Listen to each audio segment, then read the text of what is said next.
lagu sameeyay وريا حكي سعر lagu sameeyay حكي كرعيل سعر كرعيل lagu sameeyay يا ولا عسي يا هذا على شوف يا سعرك على شوف يا هذا انا باش ها هذا انا باش بابا باي سعرك بابا باي وريا حاسب مين مغشانيك مين مغشا امس سنه جبتها امس كرو قلعتك لحدا ها لحدا سنه اجرتها عمريكاس سعر كسميسي عمريكاس ما سمينا مرضى عمريكاس الهي لو عابدو الهي لو دبدا عمل سميسي سميسي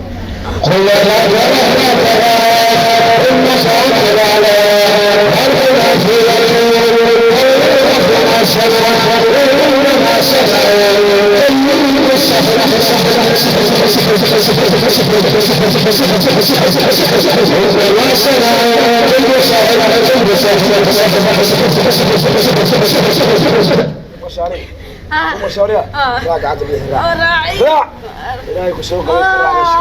عرر ما كنوا ريا راع بدو مسوي ساعة مية يا وريا هرو عرر مشاريع عرر ما كنوا تعال مسوي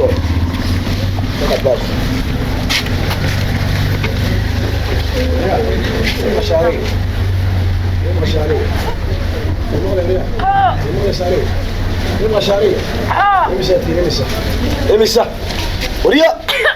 صوت في راني استاذ وريا امسا وسي وريا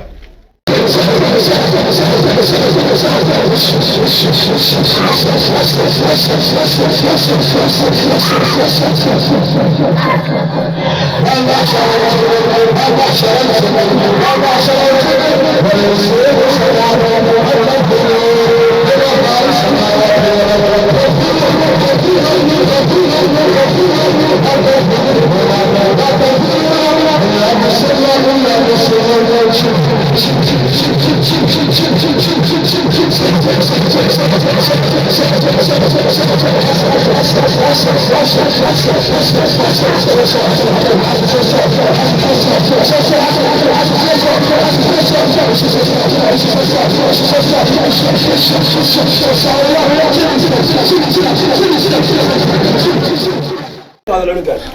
بدأ كسر عليه حقرت العنقان حقرتها إنا بتاع رتان حقيت الكيس كتقتل الشيء حقي حلو جسال وقصنا بجسال لا بصيره حد ما توقع يستني شيء حد ما توقع يستني شيء إنا بتاع رتان ها يهود باتي من سارتين يهود باتي من سارتين بقول يهود باتي مبني ما نسوي سكت ريسان وقتين ريسان مرت مركا سرع عاد الحين سرع تسمع شامل ريسان آوي سو دبت من وركا وريا مسلم ريسان مات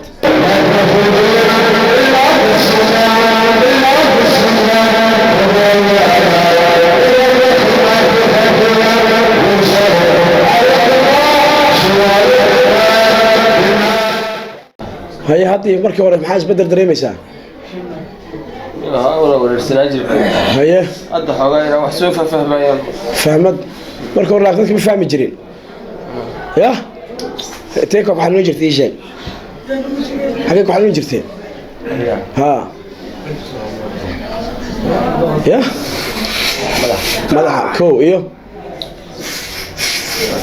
مدح بحال جرين يا إن شاء الله. عبسان جرين. ما أنت قولنا يا بقى أفكار بدي سويرة ما أنت قرصونا. تربانتي. هيه. إسكان. إمارة. محاها كمبيوتر. وحنا ممكن اللي صاري سكر يديكر وحنا يبالي واي. سكر يديكر. وحنا يبالي واي. إسكان استارتي. إسكان. إمارة. إمارة. كي محاها كيكر محاها. علوشة صار باشي حميتي ده. iyo baaristi jeekinka guud waxa soo dhan gaas iyo sokor iyo dhiikaran qabay baa laga helay bas wax kale ma jiraan yiri marka quraankan qaabilay 15 isho hadda inta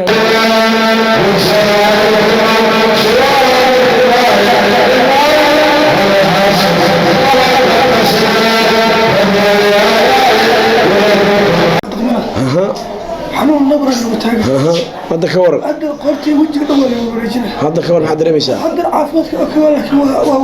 وحير ورير بعد دريميسا. ها. علوش بديسي واريسة هذا هيا وحيرسك هيا waxaan dishno waxaan dishaykum xay dusha waxba ka baxay haya meeqa sana xanuunsadeen waa tooni xogaa isbedelkaaga marka halka timid marka hore maxaa isbedel u dhaxay والله aad isbedelaysa Allah ku shaafi Allah ku caafiyo rasuulullaahi kariim amma ba'd فيقول الله تبارك وتعالى بسم الله الرحمن الرحيم والعصر إن الإنسان لفي قسر إلا الذين آمنوا وعملوا الصالحات وتواصوا بالحق وتواصوا بالصبر وقال نبينا مصطفى صلى الله عليه وسلم الكيس من دان نفسه وعمل لما بعد موت ولا عجز من أتبع نفسه هواها وتمنى على الله الأمانية الحمد لله إلهي وما هذا الكلام الله ما قرنيس عافمات كان نسيي إسلام لماذا نسيي إيمان كان نسيي الله سام هذا الكلام dadka wuxuu nabiga kaleey salaatu wasalaam dadka inta badan ma garanaysa waa ka tsayihiin dadka intooda badan ba nimcada ilaahay si ka tsayihiin nabiga kaleey salaatu wasalaam hadii ogaan lahaayeen wuxuu yiraahdaa sixa wa firaaqu nabiga kaleey salaatu wasalaam caafimaadka wuxuu yahay iyo waqtiga wuxuu yahay hadii ogaan lahaayeen nabiga kaleey salaatu wasalaam caafimaadka waxa garanaya maanta ninka sariirta jiifo waxba aan cuni karin afka wax laga siinayo aan hadli karin aan socon karin qofkaas ayaa garanaya caafimaadka firaaqadana waxa yaqaan garanaya maanta qofka qabriga iilka la dhigo oo maanta maxaa adduunyada loo geeyaa maxaa soo qaban leeyahay hadii la oran lahaa wuxuu dhihi lahaa subhaan mar ilaahay u sujuudaa bas subhanallah oranaya ama quraan baan akhrinaa u dhihi lahaa caafimaadka iyo firaaqada waa wax weyn ilaahay nagu manaysto ilaahay baa mahad iskale xarunteena arrinta cilaajka daaru taqwa way meesha hadda joogno insha Allah bulshada inteeda badan ba insha Allah biidmi ilaahay baari wax yaqaanaan way boqoshadana soo boqosheen aad baan iga mahadinaynaa insha Allah biidmi ilaahay baari meesha wax lagu hayaa wax kala ma aha waa kitaabka ilaahay iyo sunnaha nabiga kaleey salaatu wasalaam dadka waxay ku dawoowayso lagu daweynayo wax kala ma aha waa quraanka ilaahay iyo sunnaha nabiga kaleey salaatu wasalaam wax kala ma aha meeshan waxa way dadkii maanta aqoonsamankii adduunyadii baa xumaatay waa is xasdayaan waa is cunaya waa is dilaya waa is dhacaya waa is xamaraya waxa soo dhow waxa keenay maanta waxa way iimaankii baa duceefay meelaha loo furtay guryo ayaa loo furtay dadka sidii loogu dhibaateyn lahaa sidii maanta bariiska iyo sokorta dukaamada loogu iibiyay ayaa waxa la iibinayaa sixirkii maanta sida loo iibinaya sixirkii sida dukaamada maanta wax loogu gato qudaarta loogu gato kale ayaa maanta sixirkii loo iibinaya waxyaabaha ugu badan oo maanta meesha ku aragna waa maxay dadka sixirka maanta wuxuu noqday akthar wax ugu faraha badan maanta xarunta nagu soo noqday waxay noqdeen sixir qof la sixiray mid loo aasay mid lagu shubay mid la cunsiiyey mid lagu waalay mid dharka loogu tuuray mid reerkiisa loogu fogeeyey waxyaabaha ugu faraha badan soo maray waxaas weeye waxa kale oo xiga isha maanta aan dadka markuu qofka cajab galiyo gabar qurux badan buu arkay dukaan qurux badan buu arkay nin firfircoon buu arkay nin codkar buu arkay nabigu wuxuu sheegay calayhi salaatu wasalaam wax walba la cajab galisan cajab galiyaad aragtaan qulu ma sha Allah dhaha maxay ka daawo tahay qofka dhibka dhibaataysan u geysan lahayd ayay ka daawo tahay nabiga calayhi salaatu wasalaam ma sha Allah maanta waa la ilaaway Allah ma waxa soo haysta intaas muu hadli karaa intaas muu shaqayn karaa inta ma xoogaas uu leeyahay ma kartidaas uu leeyahay sidoo dhahay qof walba sidaas loo dhibaateey xaasidnimay noqotay ishii ma garanaysaa dadkii maanta way ka fara badatay waa garanaysaa qofkii inuu la qandhoodo qofkii inuu la ooyo qofkii inuu guriga ka soo bixi waayo shaqadiisii inuu naco salaadihii inuu naco quraankii adkaartii inuu naco waxa sabab u ah wax kale ma aha waxa way isha qofka gashay way waxa sabab u ah aniga oo aan oran ma sha Allah marka dardaaranka nabi maxamed baa noo sheegay calayhi salaatu wasalaam waxa la yaabtaan hadaa aragtaan ma sha Allah dhaha waa badbaadaya qofkii adna ku badbaadaysa ishaayna dadku ka badbaadaya nabiga calayhi salaatu wasalaam xaasidnimada nabigu wuxuu sheegay calayhi salaatu wasalaam wuxuu yiri waxaan iga digayaa xaasidnimada nabiga calayhi salaatu wasalaam xaasidnimada ajirka iyo qeyrka qofku uu sameeyo way cunaysaa sida xaawada dab marka lagu shido markiiba u olasho sidaas oo kale iyo qeyrkii xasanaadka uu sameystay qofka uu cunaysaa nabiga calayhi salaam la tahasadu nabiga xasdino yiri la tabaqadu ha isku caroorina wala tahasadu ha xasdina wala tabaqadu ha isku caroorina nabiga wa kuuna waxa noqotaan cibaadallahi iqwanan adoomo ilaahay noqdo nabiga calayhi salaatu wasalaam marka insha Allah walaal waxa xarunta cilaajka daaru taqwa wa insha Allah waa soo booqateen dadka ma garanaysa insha Allah biidmi ilaahi baar iga nii warami doono dadka meesha lagu quraamo saaro markii hore say ahaayeen iyo maanta insha Allah biidmi ilaahi baari waxaan rajaynaynaa inaan sii joogi doono biidmi ilaahi baari waana soo sheegi doonaa xilliga aan tagi doono biidmi ilaahi baari ilaahay idankiisa inta xanuunsan ilaahay waxaan uga baryayaa inta timid intaan imaaninba caafimaad taama caafimaad ay ku cibaadaystaan caafimaad ilaahay ugu dhawaadaan inuu ilaahay siiyo caafimaad ilaahay ku raali geliyo inuu ilaahay siiyo ilaahay ka baryaynaa insha Allah qof walba oo xanuunsan oo in la xanuunsan jin sixir xasad la xanuunsan waxa ilaahay kaga baryaynaa ilaahay noo caafiyo qof walba xanuunada kala hayo isbitaalada jiifmaanta ilaahay noo soo saaro Allah noo wada caafiyo dhammaan ummad insha Allah wabillahi tawfiiq والسلام عليكم ورحمة الله وبركاته. ها waxyaabaha inta badan dadka xanuunsanay ay ku daaweysaan maxaa ka mid ah warbaahinta dawsha dadka waxaan ku daaweynaa kitaabka ilaahay waa quraanka ilaahay baan aqrinaynaa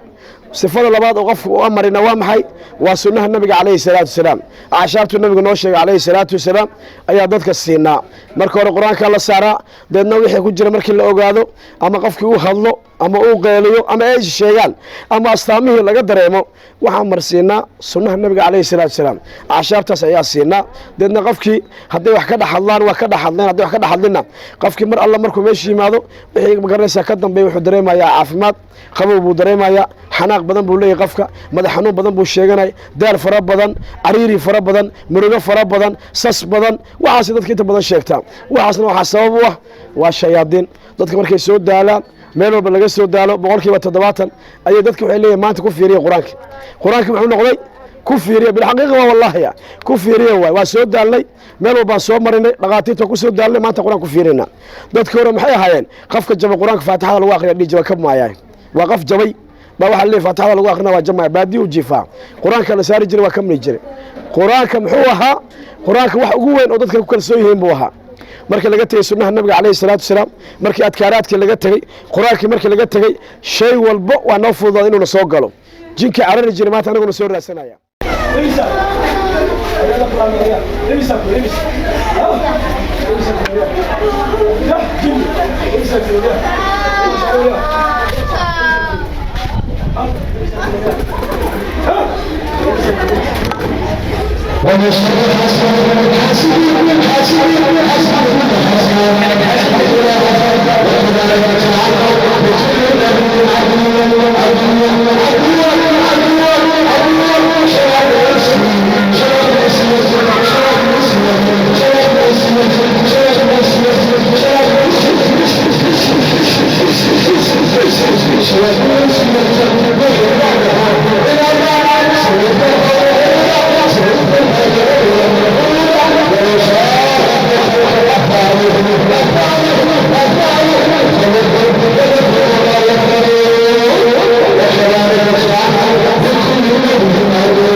Ahmad